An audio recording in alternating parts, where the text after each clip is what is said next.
অর্জুন নির্দোষ। অর্জুন অনামিকাকে ঠেলে ফেলে দেয়নি। এবার সমস্ত প্রমাণ সকলের সামনে নিয়ে এলো মিষ্টি। হ্যাঁ বন্ধুরা, আমরা এমনটাই দেখতে চলেছি সিঁদুরের মূল ধারাবাহিকের ৩২৮তম পর্বে। প্রদীপ জ্বালাতে না পেরে সবাই যখন চিন্তা করতে থাকে, তখনই মিষ্টি বলে, চিন্তা করবেন না, আমি কিছু একটা ব্যবস্থা করব।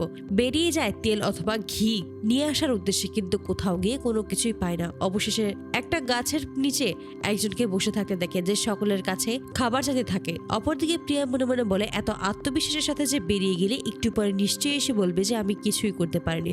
এটা আমার খুব ভালোভাবেই জানা আছে। অপরদিকে সেই লোকের সামনে আসে মিষ্টি আর বলে যে, আপনার কি হয়েছে? তখনই ওই লোকটা বলে, আমি অনেকদিন ধরে খাইনি, আমি খুবই ক্ষুধার্ত, আমাকে কিছু খাবার দাও। মিষ্টি তখন বলে, আমাদের বাড়ি একটু সামনেই, আপনি যদি সেখানে যান তাহলে আপনাকে আমি খাবার দিতে পারি। আর আজকে দীপাবলি, এই দীপাবলির দিন কেউ না খেয়ে থাকে না, আমার সাথে চলুন। মিষ্টি ওই লোকটাকে তখন বাড়িতে নিয়ে আসে। সকলে অবাক হয়ে যায়, ভাবতে থাকে যে মিষ্টি আবার কাকে নিয়ে এলো। লোকটা নিচে বসতে চাইলেই মিষ্টিও আটকে দেয় আর বলে যে, আপনি ওপরেই বসুন, আমি আসছি।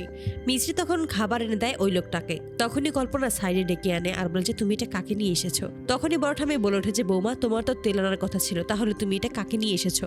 তখন যশোদা ওই লোকটাকে বলে, আপনার খাওয়া হয়েছে, যদি হয়ে থাকে তাহলে আপনি এখান থেকে চলে যান। মিষ্টি তখন যশোদার কাছে আসে আর বলে যে, মাসি, আপনি সব কি বলছেন? আপনি প্লিজ ওনাকে কিছু বলবেন না, ওনাকে খেতে দিন। আজকের দিনে কাউকেই না খেয়ে থাকতে হয় না। তখনই বড় ঠাম্মি যশোদার কাছে আসে আর বলে যে, তুমি শুনেছ, ছোটদের থেকেও কিছু শিক্ষা নাও, কারো ভালো হতে দেখো, তাহলে উপরওয়ালা তোমার ভালো করবে। ঠাম্মি তখন মিষ্টিকে বলে, তুমি কাউকে খাওয়াতে চাও, এতে আমাদের কোনো আপত্তি নেই, কিন্তু সময় যে বয়ে যাচ্ছে, আমাদের প্রদীপ জ্বালিয়ে শুরু করতে হবে পুজো। সবকিছু কিভাবে হবে? তখনই সেই লোকটার খাওয়া শেষ হলে লোকটা বলে, আমি চলে যাচ্ছি।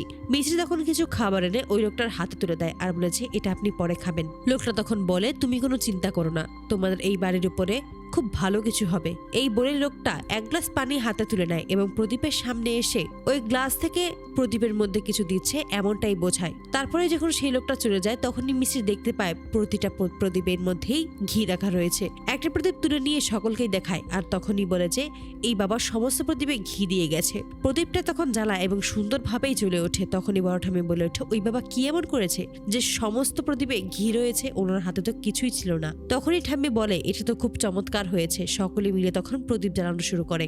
মিষ্টি তখন ওই লোকের কথাগুলোই ভাবতে থাকে। ঠিক তখনই সাই বাবার মূর্তির দিকে চোখ পড়তেই মিষ্টি সবটা বুঝতে পারে। মিষ্টি তখন ঠাম্মিকে বলে যে, ঠাম্মি, আপনি আমাকে যে গল্প শুনিয়েছেন সেটাই আজকে সত্যি হয়েছে। উনি কোনো সাধারণ ব্যক্তি ছিলেন না, উনিই ছিলেন সাই বাবা। এতে করে সকলেই অবাক হয়ে যায়। তারপরে দেখা যায় ইচ্ছে করে সিঁড়ি থেকেই পড়ে যায় অনামিকা।